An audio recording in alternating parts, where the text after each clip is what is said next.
Hello दोस्तों, कैसे हैं आप लोग। उम्मीद करते कि आप लोग अच्छे होंगे। तो दोस्तों, आज का वीडियो बहुत इंटरेस्टिंग होने वाला है, तो अंत तक ज़रूर देखिएगा। और चैनल में नए हैं तो चैनल को ज़रूर सब्सक्राइब करिएगा, ठीक है। तो आज के हम लोग क्या देखेंगे, आयत के बारे में, ठीक है, सीखने वाले हैं। और आयत का फॉर्मूला जो भी होता है, यानी सूत्र जो भी होता है, सभी को हम लोग आज देखने वाले हैं, ठीक है।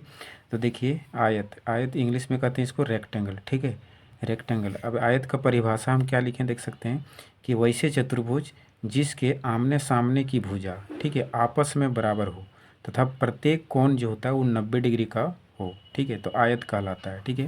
देखिए, आमने सामने मतलब ये और ये भुजा और ये भुजा आमने सामने होता है, ठीक है।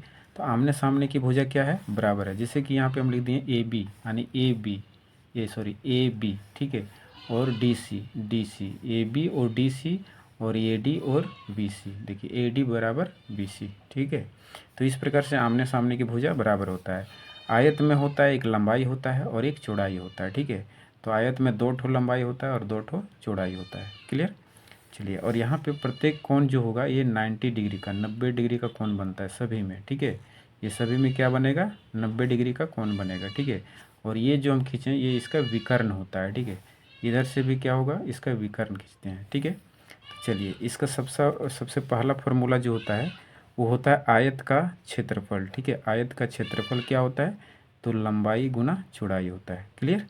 आयत का क्षेत्रफल क्या होता है, लंबाई गुने चौड़ाई, ठीक है। चलिए, इसी फार्मूला से हम लोग क्या किए हैं, यहाँ पे फार्मूला से और फार्मूला यहाँ पे निकालें, ठीक है। तो आयत का आयत का लंबाई बराबर, अगर पूछ दे कि आयत का लंबाई बराबर क्या होता है, तो यहाँ से देख सकते हैं, यहाँ से निकाले हैं कि लंबाई बराबर पूछे तो ये गुना में तो भागम कर देना है, यानी कि क्षेत्रफल बटा चौड़ाई, ठीक है। तो आयत का लंबाई बराबर क्या हो जाएगा, आयत का जो क्षेत्रफल होता है उसको चौड़ाई से भागा दे देना है, ठीक है। तो आयत का लंबाई निकल जाएगा। क्लियर। चलिए, आयत का जो चौड़ाई है वो क्या होता है, क्षेत्रफल को, आयत का क्षेत्रफल को यदि हम लोग लंबाई से भागा दे देते हैं, ठीक है, तो वो चौड़ाई निकल जाएगा, ठीक है। यानी क्षेत्रफल बटा लंबाई, इसका फॉर्मूला क्या होता है, आयत का चौड़ाई बराबर क्षेत्रफल बटा लंबाई, ठीक है। चलिए, अब क्या है, चौथा नंबर जो हम लिखे हैं, आयत का परिमाप। आयत का परिमाप यानी परिमिति, ठीक है। इसका बराबर क्या होता है, 2 गुना लंबाई जोड़ चौड़ाई। क्या होता है, लंबाई जोड़ चौड़ाई होता है, ठीक है। यानी कि 2 ठो लंबाई होता है और 2 ठो चौड़ाई, यानी सभी क्षेत्र, यानी यहाँ से पूरा इसका परिमाप होता है ये, ठीक है। चारों तरफ इसको जब घूमता है तो इसका परिमाप होता है। क्लियर। इसलिए यहाँ पे 2 ठो लंबाई जोड़ते हैं और 2 ठो चौड़ाई जोड़ते हैं, ठीक है। तो यहाँ कॉमन आ गया 2, ठीक है, तो लंबाई जोड़ चौड़ाई। क्लियर।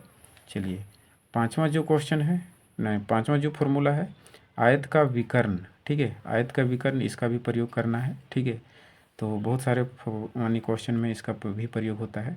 तो यहाँ पे इसका लिखे हैं रूट अंडर, ठीक है, रूट अंडर लंबाई का स्क्वायर प्लस चौड़ाई का स्क्वायर, ठीक है। रूट अंडर लंबाई का स्क्वायर प्लस चौड़ाई का स्क्वायर, ठीक है। तो ये इसका आयत का विकर्ण हो गया, ठीक है। तो उम्मीद करते हैं ये सारा फार्मूला आप लोग को याद हो जाएगा, ठीक है। 1 से 2 बार वीडियो को देखिए, वो तो सारा फार्मूला आपको याद हो जाएगा। क्लियर।